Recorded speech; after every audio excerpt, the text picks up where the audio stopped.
ஒரு முறை ஒரு ராஜா இருந்தார். அந்த ராஜா என்ன செஞ்சாரா, இந்த மக்களெல்லாம் எப்படி இருக்கிறாங்க, நல்லா இருக்கிறாங்களா, இல்லை மக்களுக்கு சேர வேண்டிய நல்ல காரியங்கள்லாம் அவங்களுக்கு போய் சேருதா அப்படின்னு சொல்லி பார்க்குறதுக்கு மாறு வேடத்தில் அந்த நாட்டுக்குள்ளே வந்திருக்கிறார். மாறு வேடத்தில் அந்த இடத்துல போயிட்டு இருக்கிறப்ப ஒரு குயவனை பார்க்குறாரு. அந்த குயவன் அழகாக ஒரு பானையை செஞ்சு பார்க்குறதுக்கே நல்லா இருக்க, சூப்பராக இருக்க அந்த பானை அழகாக செஞ்சு அவர் அந்த வெயிலில் காய வச்சிருக்கிறார். வெயிலில் காய வச்சிருக்கிறப்ப இந்த ராஜா அதெல்லாம் பார்த்துட்டு இந்த ராஜா கிட்டக்க போய் பார்க்குறாரு. ஐயோ, இந்த பானை ரொம்ப நல்லா இருக்கே, ரொம்ப அழகா இருக்கேன்னு அந்த பானையை பிடிச்சி தூக்கிட்டார்.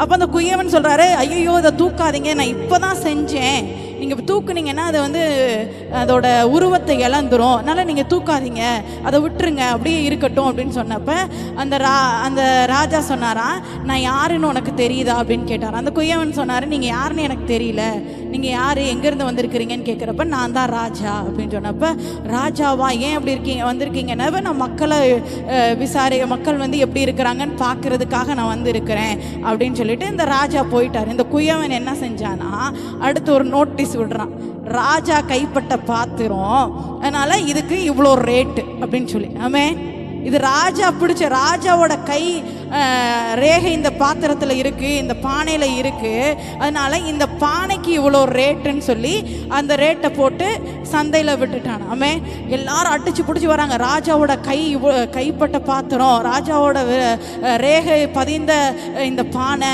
எங்களுக்கு தான் வேணும், எங்களுக்கு தான் வேணும், எவ்வளோ ரேட் கொடுத்தாலும் நாங்கள் வாங்கிக்கிறோம், ஏலத்தில் போகுது, அது பயங்கரமான ஒரு காசு கொடுத்து பணத்தை கொடுத்து அந்த பானையை வாங்குறாங்க. ஆமே, ஹல்லேலூயா. அவரோட கை நம்ம மேலே பட்டுச்சு அப்படின்னு சொன்னால் நம்முடைய விலையே மாறிடும். ஆமே.